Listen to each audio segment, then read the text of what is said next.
Our seeds of faith for today is entitled Lessons from the Cleansing of the Temple.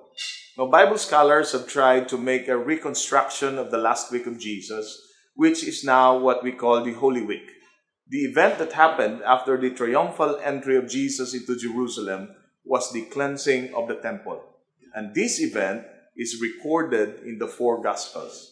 So it means that we need to pay extra attention to the lessons that we can learn from this event. Now, what lessons can we draw from the cleansing of the temple by Jesus Christ? First, Jesus will always challenge a status quo that is not according to God's will. Now, the people in Israel during the time probably thought that the practice of selling the sacrifices at outrageous prices was acceptable. The religious authorities stamped their approval of this business, and everyone accepted it as it was. But for Jesus, what is wrong is wrong. It cannot be right no matter how many religious authorities say so.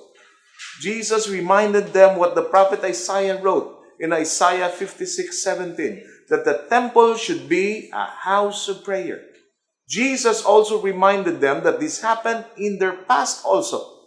In Jeremiah 7:11, God spoke through the prophet that the people were making the temple a den of robbers.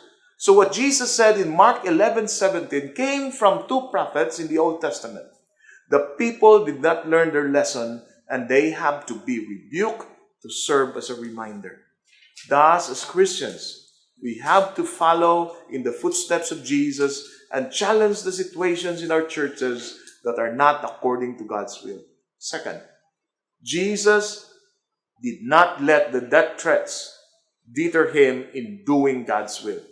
Mark 11:18 states, the chief priests and the teachers of the law heard this and began looking for a way to kill him, for they feared him because the whole crowd was amazed at his teaching.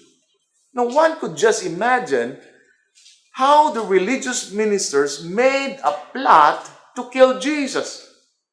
Now, we probably think that as ministers of God, they should have been planning of joining Jesus or accepting the corrections that he made. But no, they were making a plan to kill Jesus. And of course, sadly, they eventually succeeded in that plan. Now, how about us, my friends?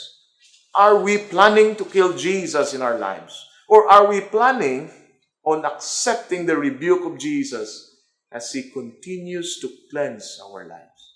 As Christians, we must not be hindered by any barrier in proclaiming the gospel, no matter what the cost. May God bless us all. Amen.